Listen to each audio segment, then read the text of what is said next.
Well, then finally, we got to what we had all been waiting for, the main event of the main event, the main event of the press conference to determine the main event, even though there was no press conferring. Seth comes out and he calls out Cody to make his decision that he's been demanding, and he gets Roman instead. And there's Seth and Roman go face to face. And I was thinking at this point, Plumber Moxley must be ready to jump off the bridge between Kentucky and Ohio. No way. I'm going face to face with Hechicero.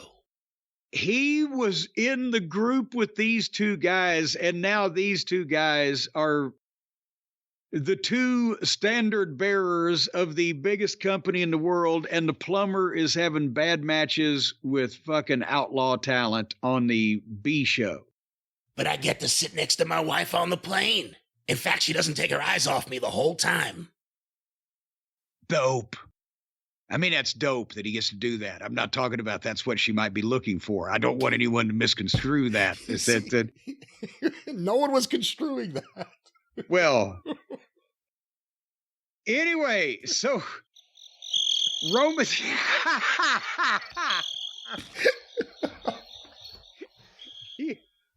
You mother. All right.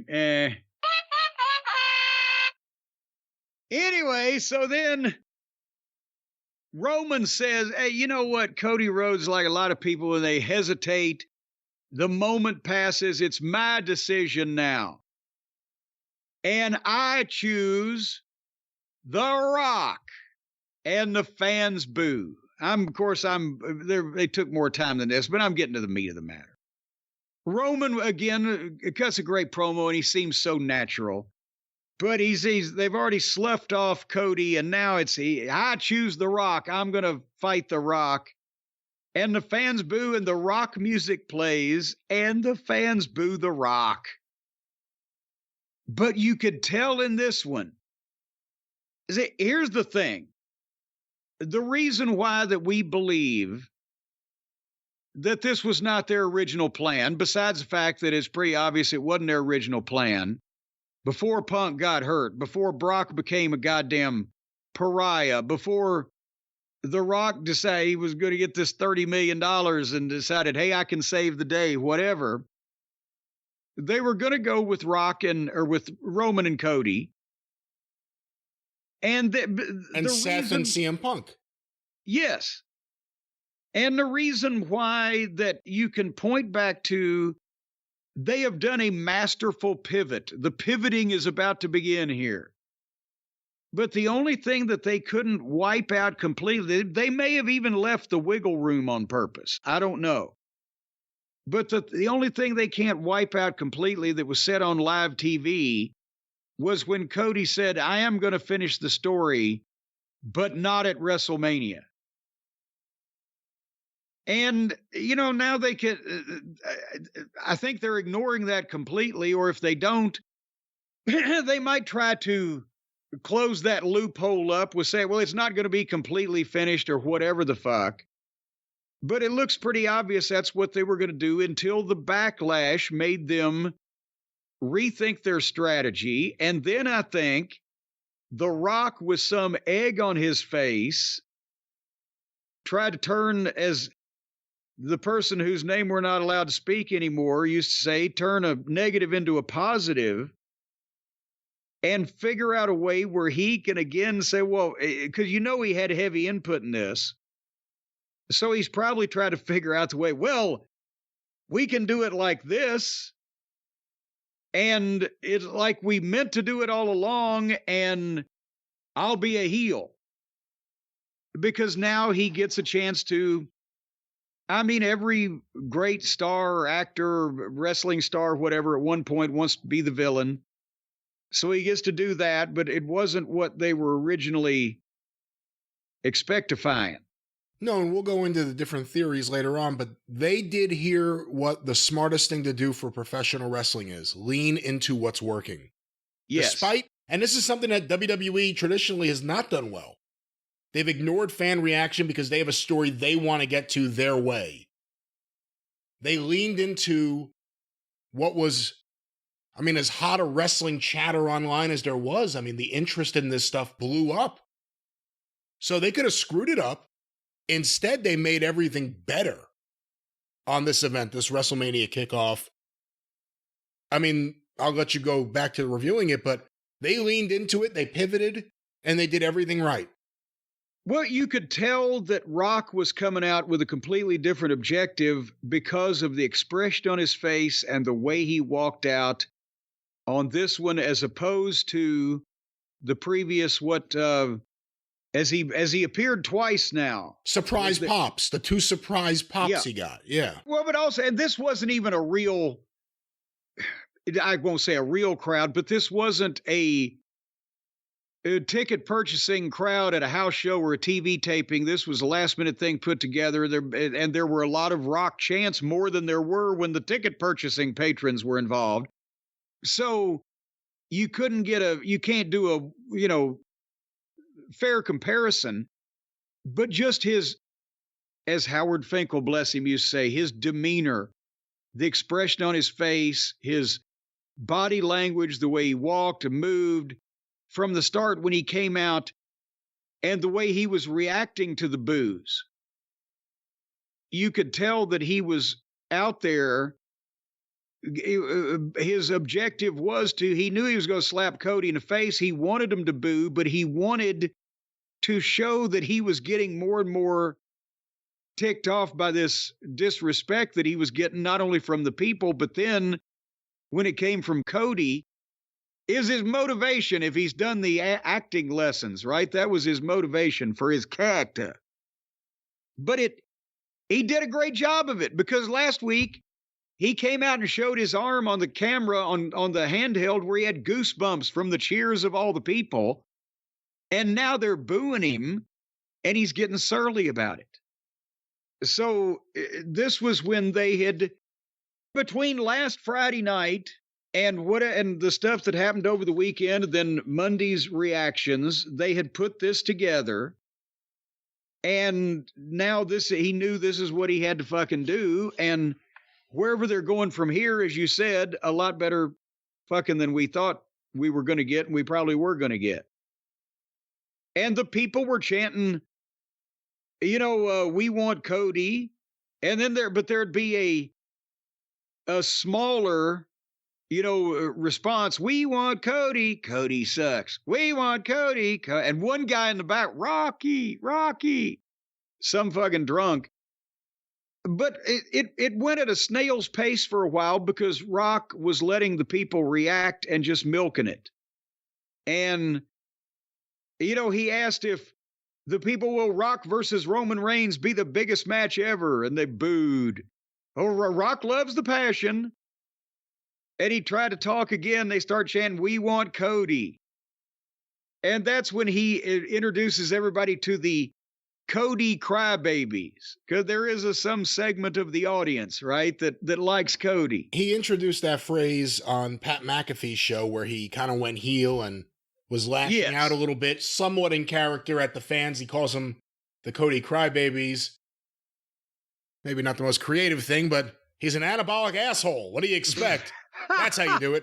But he had Gewurtz there with him. He had Nick Khan with him, and he pointed them out. So they're leaning into the idea that here's the Rock. They're leaning into reality. Here's the Rock and all of his influence and all of his fluffers and stooges all getting hooked up. They're leaning into it, and that's smart. And, boy, by the time we get to SmackDown. But, and then that's when he popped the family tree up on the screen, and the crowd started whooping the Rock. And I'm like, this is fucking great. Who would have ever thought? But he worked with it, because the quick ones do. And the tree pops up on the screen, and he said there's only one royal family in professional wrestling.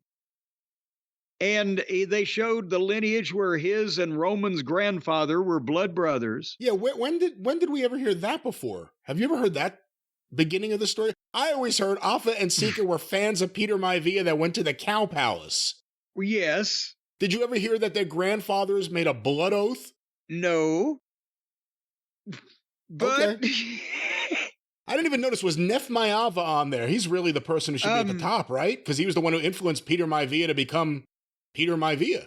Neff was not invited. And for the people now, we've gone for the younger listeners. We're just speaking gibberish now and taking it one at a time. Afa and Sika Anawahi were two Samoan fans in the Cow Palace days of San Francisco in the mid-'60s or late, say, whenever it was, that were so not only badass, but also such huge fans of Chief Peter Maivia that they would try to beat the shit and succeed in beating the shit out of the heels on the way back from the fucking matches after hot finishes. And so finally they had to smarten them up and break them into the business, Afa and Sika, to keep them from killing the fucking boys. Can you imagine you wrestle Peter Maivia and as soon as you leave the ring, there's just giant Samoan fans punching you as you try to get to the locker room? And somebody look at a picture of what Afa and Sika looked like in 1972 or whatever instead of today and figure out what that would have been like. And Peter Maivia, whose real name was on the family tree, was Fanina Anderson, correct? Correct. But when he got into wrestling, there had only been one really Samoan wrestler of any kind of fame who had been Neff Maeva, spelled slightly differently, but the people who named Peter Maivia didn't know how to spell it, and it became Maivia, and he got much more over anyway, and then that was when you thought of a Samoan in wrestling from the early 60s on, you thought of Peter Maivia. And apparently now, maybe as a condition of it, maybe Maivia went to Afa and Sika's father and said, hey, I'll train these fucking kids of yours and make them money in the wrestling business if they won't kill all of our heels, and you and I could be blood brothers. Yeah, maybe. They also left off like 20 of Soul Man's kids from the lineage up there. Yeah, well, there was the many, many illegitimate children of Rocky Johnson all over the place, and legitimate. There was never any complete proof of that, was there? Other than DNA and no, nothing, no. Well, no, but they didn't have room on the giant Titantron, but nevertheless, it's a good concept, the though. Anawahi Getting away from Maivia branches. Yeah, getting away from the reality of it. It was a good, for the way things went, and kind of The Rock leaning into the Will Smith thing of don't say anything about my family or I'll slap you. Yeah. It made sense because you had to get from The Rock and Roman being at each other to them being on the same side, and it worked. And that's the thing, is there were so many names there, and you saw enough of them if you freeze framed it, and I'm sure a bunch of the video technicians out there did, and tried to read. It was legitimate in terms of not only a lot of or all of the wrestlers or wrestling connected family members, but just the rest of the family members, not including everybody, as you mentioned, but the official ones. And down at the bottom was Jacob Fatu. That was interesting that they included his name, because there were names that were not on there. Not everyone's name who has been in wrestling from that family, I don't think, was on there. I couldn't find it. I didn't get a shot of everything. So was I Manu? See everything. I didn't look for Manu, my favorite of all the obscure ones who popped up. I did that. I thought I saw him. I got to check. But Jacob Fatu was pretty prominent because it was towards the bottom, so it was almost close to the where the head of the person talking in front of it would be. He's a free agent. I guess Booker T's helping him out. And they're saying that he wants to sign somewhere. And he can work. Oh, boy, howdy. But anyway, so... New ownership may not care about legal issues the way Vince did. I mean, UFC has plenty of reprobates on their roster, don't they? Yes. Well, including the Dana White. Hey, honey, come here. Power slap. There's no problem there. So anyway, but then The Rock versus Roman Reigns is the biggest WrestleMania match ever. That's what The Rock is saying. If you don't think that, it doesn't matter what you think. Blah, blah, blah. And The Rock and Roman Reigns do the handshake and a slight hug.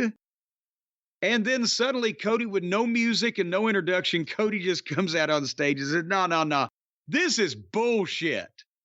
this is bullshit, and gets a huge fucking pop. And now suddenly that Cody has come out and is addressing him, Rock switches over and is standing on the side with Roman Reigns and Paul Heyman. And Cody fires up and says, hey, the choice is mine. I won the Royal Rumble. And my decision is at WrestleMania 40, I choose Roman Reigns. And that got a big pop. And here comes Aldis and Pierce and Triple H are running out.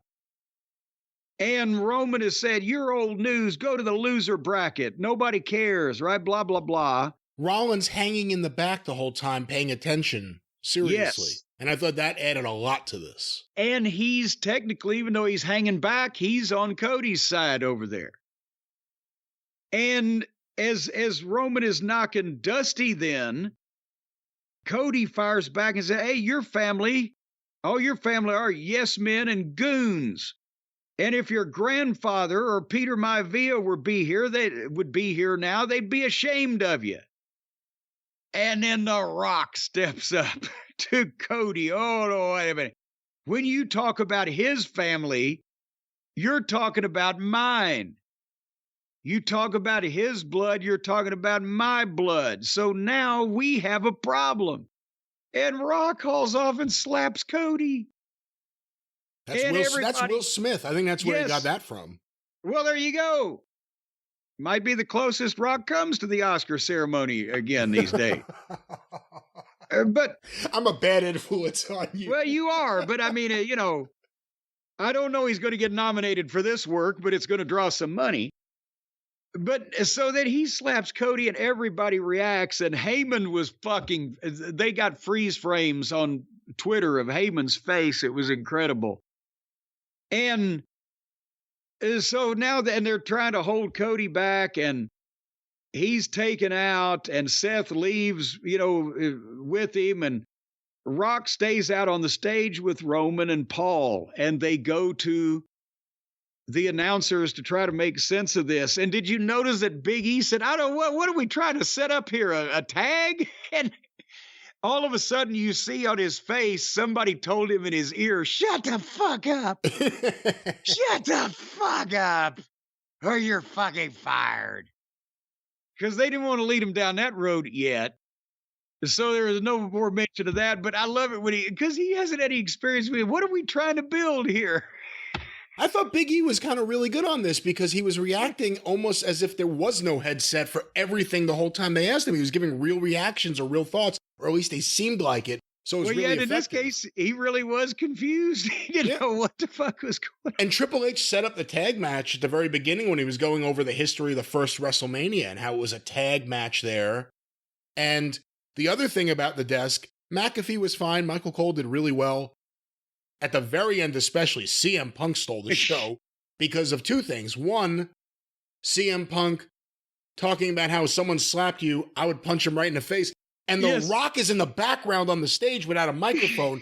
And you see his reaction instantly when he hears what Punk says. And then you just see him mouthing things at Punk. It was amazing. It was so good.